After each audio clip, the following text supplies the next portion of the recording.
አንዴ ወይ በሩ ሊሰቡ መዶሻ ምናምን ወይኔ እየተሰበረ ነው በሬ እያመጣው ነው። አንቺ ዝም በይ ተረጋጊ። በሩ ላይ የሆነ ነገር አስደግፊ። በባዕድ ሀገር በስደት ማንም በሌለበት አስባችሁታል? መጣውልሽ ደረስኩልሽ የሚል እህት ወንድም ማግኘት ምንኛ መታደል ነው መሰላችሁ።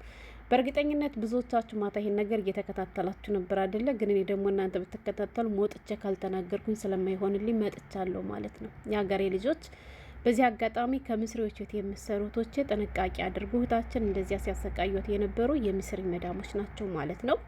እንግዲህ ጉዳዩን የሰማችሁ ሰማችሁ፣ ያልሰማችሁ ግን እስኪ ላውራ ማለት ነው። ወላሂ ነው የምላችሁ። በመጀመሪያ እንደ አንድ ኢትዮጵያ በጭንቀት እያለቀስኩ ነበር። ገና ከመጀመሪያው ጀምሬ እየሰማሁ ነበረ።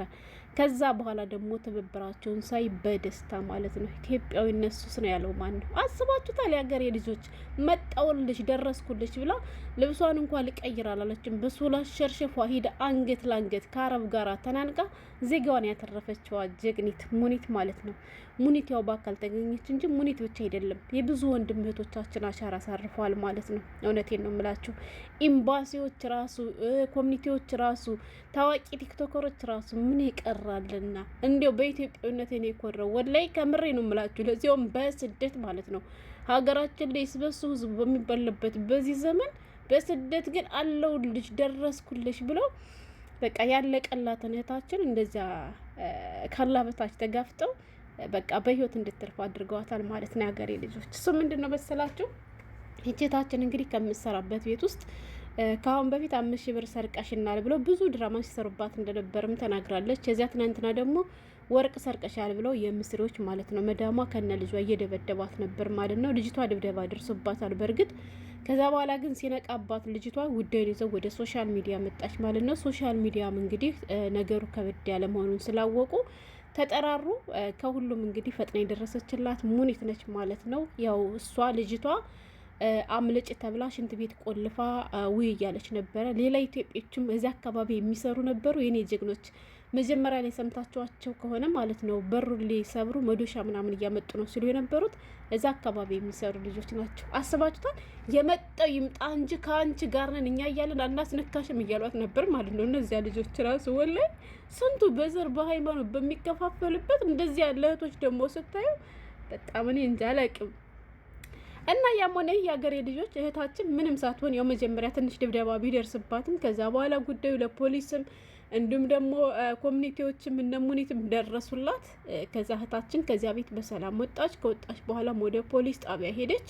ምርመራ ሲደረግ ልጅቷ እንኳን ወርቅ ልትሰርቅ ቅርና ምንም ነገር አልተገኘባትም። ማውቀው ነበር። እሷ እንግዲህ እንዳለችው ሴትዋ ሂዳ ፖሊስ ጣቢያ ስትናገር ከአሁን በፊትም 5,000 ብር ሰርቃኛለች 5,000 ድርሃም ሰርቃኝ ምናምን ነገር ስትል እህታችን ሙኒት ጣቅል የሚባል ነገር እኮ አላልኳታል። 5,000 ብር ሰርቃች እንዴት ነው አንቺ ቤትሽ የምታስቀምጫት ብዬ ስላት የምትመልሰው ሁሉ ጠፋት። አሁንም 2 ቀለበቶች አስቀምጬ ነበር እና እነዚህ ቀለበቶች እንዳይጠፉ ነው ምናምን ብያት ነበር። ከዚያ በኋላ ስመለስ ቀለበቶቹ የሉም ብላ ለፖሊስ ሰጠች። ፖሊሶቹ በጠቅላላ ውሸቷን እንደሆነ የምትናገረው ነገር አሳማኝ እንዳልሆነ እነሱ ራሱ ገብቷቸዋል ወይም ተረድተዋታል እያለች ነበር። ከዛ በኋላ ልጅቷ እንዲሁም ተደብድባብኛለች፣ ስለዚህ መቅደም ያለበት እንትን ሕክምና ነው ምናምን ብላ ወደ ሕክምና ሁሉ ሄደች። ብቻ እኔ ምን ልበላችሁ ሀገሬ ልጆች፣ ደስታ እንደዚህ ያስለቅሳል እንዴ? ትብብር እንደዚህ ያስለቅሳል እንዴ? ወላሂ አላቅም ማለት በሰው ሀገር በባዕድ ሀገር ለዚሁም ማለት ነው ሶሻል ሚዲያ ላይ ተናግራችሁ በሶሻል ሚዲያ ይሄን ያክል ውጤት ማየት እኔ አላቅም። እና የትናንት ነው ይለያል። እስኪ ማን ነው ሲከታተል የነበረ? ብዙዎቻችሁ ተከታትላችኋል እርግጠኛ ነኝ። ወደ 20,000 ሰው ወደ 13 ወደ 15,000 ሰው እየተከታተለ ነበር። በጣም ብዙ ሰው ነበር ማለት ነው። እና አብዛኞቻችን ሳንተኛ ናደርነ። የልጅቱ ጭንቀቷ ሽንት ቤት ውስጥ ነው፣ በሩ እየተሰበረ ነው ሲሏት ደግሞ በዚያ ላይ የምትሆነው ጠፋት። በቃ ተስፋ ቆርጣለች እሷ ማለት ነው። የሚደርሱላት ሁሉ አልመሰላትም ነበር። መጀመሪያ ደግሞ የቤቱን አካባቢውን ሁሉ ተሳስታ ተናግራ ነበር። ብቻ ግን ተራፊ ላላት ነፍስ አላህ ለሁሉም ነገር ምክንያት አለው አይደለ? በምክንያት ማለት ነው።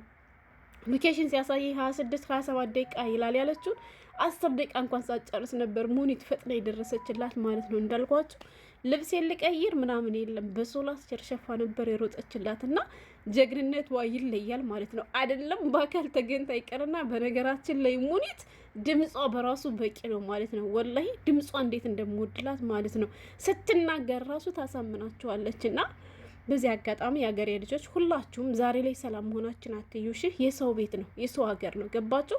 ስለዚህ የሆነ ችግር ቢደርስብን ካላህ በታች እንዴት ነው ራሳችን ማዳን ያለብን የሚለውን ነገር ማወቅ አለብን። ሎኬሽን መላክ የማትችሉ ልጆች ካላችሁ ሎኬሽን እንዴት እንደሚላክ፣ ቲክቶክ ላይ የማትገቡ ካላችሁ ገስት የማትችሉ ካላችሁ ተማሩ፣ ወቁ። ወላሂ ለምን ብትሉ ነገ ይበሉና የሆነ ችግር ቢፈጠርባችሁ እንደዚህ ተሯሩጣችሁ ራሳችሁን ካላህ በታች ማዳን ትችላላችሁ ማለት ነው። የሀገሬ ልጆች እችታችን ጎበዝ ስለሆነች ነው። ገባችሁ? ሩጣ እነማን ጋር መምጣት እንዳለባት እርዳታ ልታገኝባቸው የምችላቸው ሰዎች እነማን እንደሆኑ ለይታ ስላወቀች ነው። በሰላሙ ጊዜ ማንም መከታተልና አለመከታተል እንዳለብንም ለይተን ማወቅ አለብን።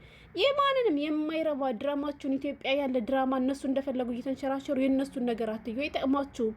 ወላሂ እውነቴን ነው የምላችሁ። በስደት ላይ እስካለን ድረስ ካላህ በታች ለራሳችን ያለ ነው እኛው ራሳችን ብቻና ብቻ ነን። ከዚያ ስልካችን፣ ከዛ ደግሞ የሶሻል ሚዲያ ሰዎች ማለት ነው። እውነቴን ነው የምላችሁ ወላሂ።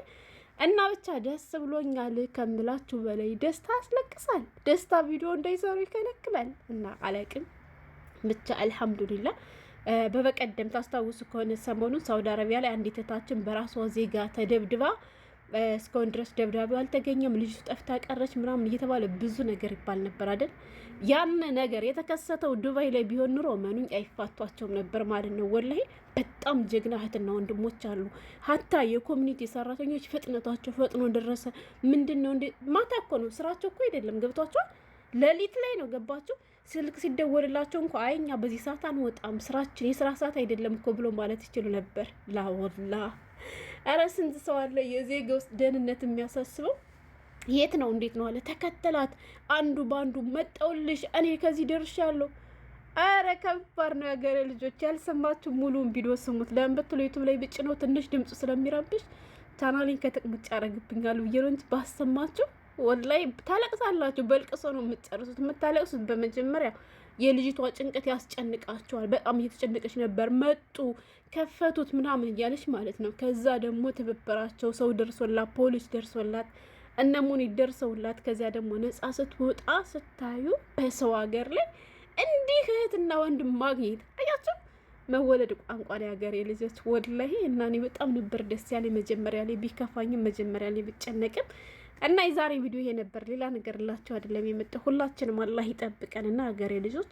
በነገራችን ላይ ከአሁን በፊትም በተደጋጋሚ ይባላል የምስሪ መዳሞች በጣም ከባዶች ናቸው። ታውቃላችሁ፣ ቂም የሚባለው ነገር አለ በዚያ ላይ።